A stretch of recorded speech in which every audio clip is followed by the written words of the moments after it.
Ana mага айтты, у нас есть условия. Siz ушуну аткарсаңыз бүгүн чыгасыз, 3 кылмыш иштен кыскартылат, бүгүн үйгө барасыз деди. Ал кандай шарт экен деди. Акаев жазуучулардын акчасын Атамбаев жеп койгон деген билдирүүсүнө каршы жооп иретинде Акаев Кумтордон $15 миллион пара алды деп жазып бересиз деди. Андай пара алганын мен билбейм, көргөн эмесмин, далилдей албайм десем, анын далили кереги жок, бизге ошондой кагаз керек деди. Экинчи маселе, Кумтор маселесин эч качан мындан кийин козгоп, көтөрбөй, ага жолобой, андан алыс турасыз деди. Мен Жумабек Пенжебек Казакович ошол 2013-жылы сары окуясы болгондо, октябрда эмес, майда деле болгон тиги волнада. Ошого да барып, как журналист катары чагылдырганы баргам, толук түрдө интернет булактарына салгам. Андан кийинки сары окуясы боюнча, 7-жактарды сары окуясы боюнча катышып, анда деле толук түрдө чагылдырып, интернетке салып жүргөм. Адам мурун мени ошол окуя болгондон кийин сарылык балдардын бир нечесин камашты. Камагандан кийин мени чакырган суракка чакырыштыр, мени күбө катары сурашып эле кайда коюп жиберишкен. 2016-жылы булар Садыр Жапаровду келет деген угуп калып, мурунку бийлик. Угуп калып эле мени алып келип эле күбө катары чакырып туруп эле, анан айып токтомун токушуп туруп эле жалган жалаа менен эле камап салышты.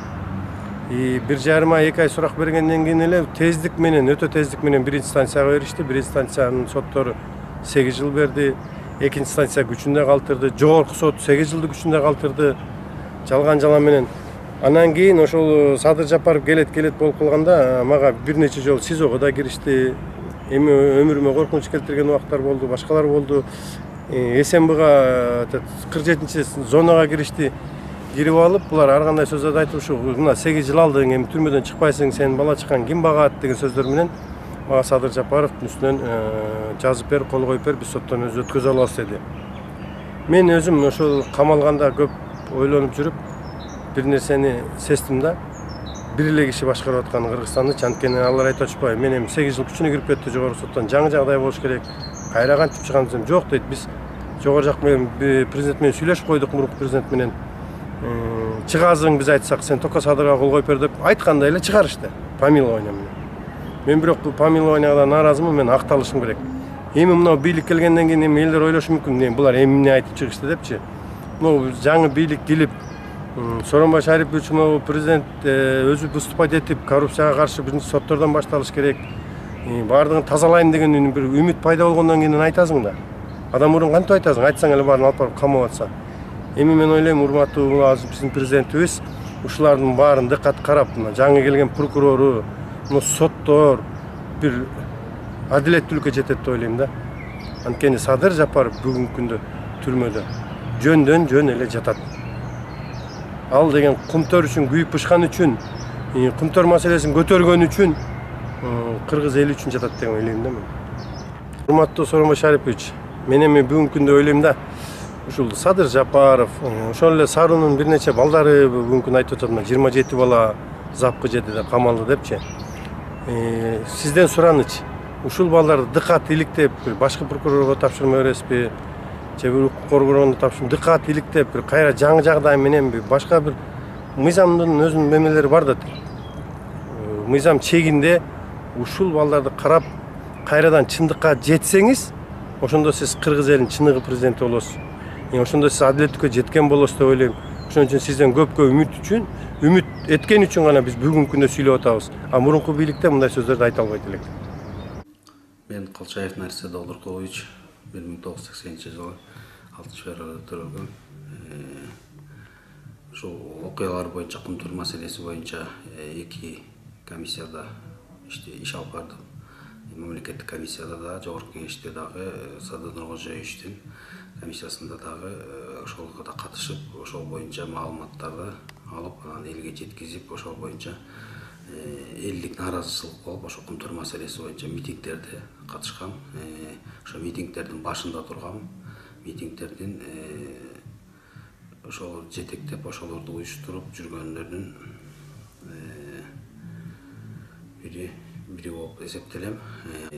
Бул жерде айта турган болсок, ошо акчалыктыр, сарылыктарды акча менен финансировать этип каржылаптыр деген маселе болгон. Бул жерде андай болгон эмес. Мен Садыр Нуркожоевичтен, Жапаровдон бир дагы тыйын, бир дагы сом акча алган эмесмин.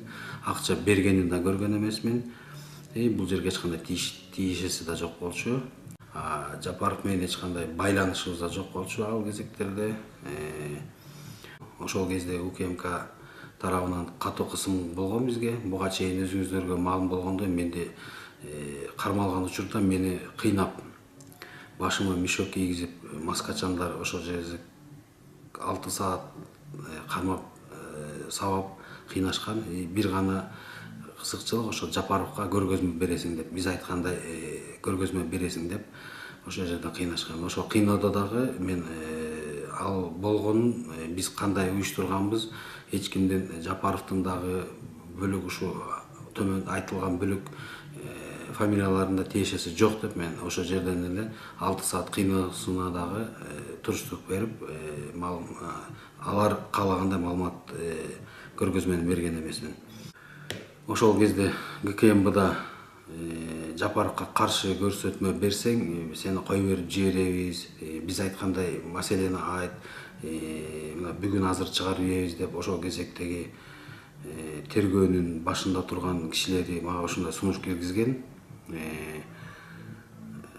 Ошолордун бирин атап өтсөм, тергөөнүн өзү тааныштырган боюнча тергөөнүн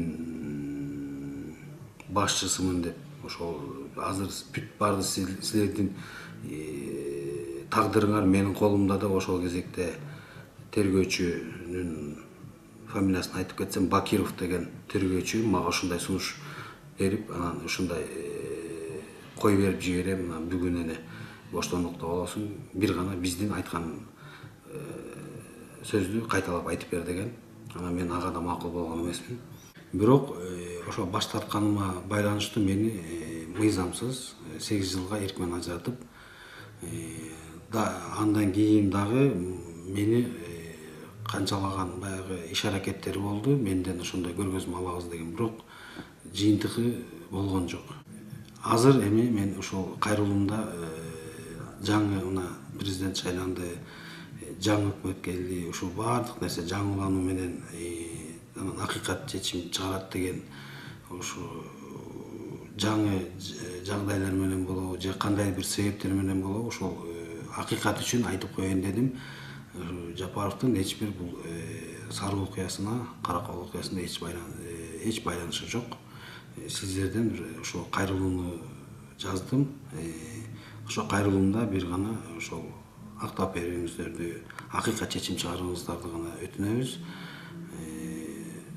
Кыргыз элинин астында, тарых астында, Кудайдын астында акыйкат чечим болот деп мен ишенем. Мен акыйкатчы болуп парламентте шайлангандан кийин, 3 күндөн кийин улуттук коопсуздук кызматынын тергөө абагына кирип, ал жердеги отурган адамдар менен жекеме жеке сүйлөшүүлөрдү кылып, алардын акыбалынан кабар алдым. Ошондо өзүн наристе деп тааныштырган адам аны тартип коргоо кызматкерлери адегенде кармап келип, тергөө абагына алып келип, анан кийин башына кап кийгизип алып туруп, моундай кылып сабаган. Мына колун кара көгөртүп таштаган. Мына мындан сырткары бөйрөгө чапкан, бөйрөгө. Ошондуктан мына ушул маселе боюнча мен башкы прокуратурага дароо кат жүзүндө кайрылып, мына ушул маселени боюнча кылмыш ишин козгоп, тиешелүү адамдардын ким күнөөлүү экенин таап, жаза көрүү максатында кайрылдым. Анткени себеби Кыргызстандын баш мыйзамында бирден бир өлкөдөгү мыйзамдуулукту, мыйзамдын сакталышына көзөмөлдүк кылуучу эң жогорку орган катары Генеральный прокуратура, башкы прокуратура эсептелет. Ошондуктан мен кайрылдым, бирок тилекке каршы башкы прокуратура 1 ай боюнча жооп берген жок. 1 айдан кийин мен дагы бир кат жөнөттүм. Ага да жооп алган жок. 3-чү жолу мен мына ушул сүрөттү, анан кийин тасманы кошуп туруп, анан кийин дагы жөнөттүм.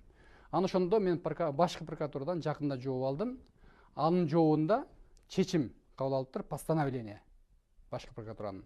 Анда биз бул маселени териштирдик, бирок тилекке каршы бул маселеде тартип коргоо органдарынын аракеттеринде, кызматкерлердин аракетинде кылмыштын белгилери жок болгондуктан биз кылмыш козгоодон баш тартабыз деди. Ошондуктан өзүңүздөр көрүп атасыздар. Бул маселеде эми кылмыштын иши дабдана көрүнүп турат да. Мындан сырткары өзүнүн дагы видеосу бар. Ал өзү айтып берип атат. Өзүнүн уруксаты менен мен мунун баарын жаздырып алганмын. Ошондуктан биз башкы прокуратуранын мындай аракети менен макул эмеспиз. Анан башкы прокуратуранын жогорудагыдай чечимин жокко чыгарыш үчүн Бишкектин Октябрь райондук сотуна мен арыз менен. Сени качан кармап атат? Жаман көргөндөр Бизди 7-сі кечинде кармап атат. 7-сі күнү саат 7-де. Сени качан урду? Ошол күнү кечинде урду. 7-сі күнү түнкү саат 8:30-9. Кайсыл жака барды? Биринчи ГОУДуга алып келишти. ГОУДудан чыгарып СМБга келишти. СМБдан анан мешок кийгизип алып, анан мешок менен мешок башка мешок кийгизип койду, эчтеке койгон жокпуз. Эмне болду? Эмне деп талап кылышты? Эң биринчи сураганда Садыр Жапаровдон канча акча алдың, ким алып келди, ким уюштуруп атат, Садыр Жапаровдун тиешеси барбы деди. Мен бул жерде Садыр Жапаровдун бир да тиешеси жок. Эч кимден акча алган эмесмин. Мен аягына чейин ушундай эмес, ошон үчүн сага кыйнашты да.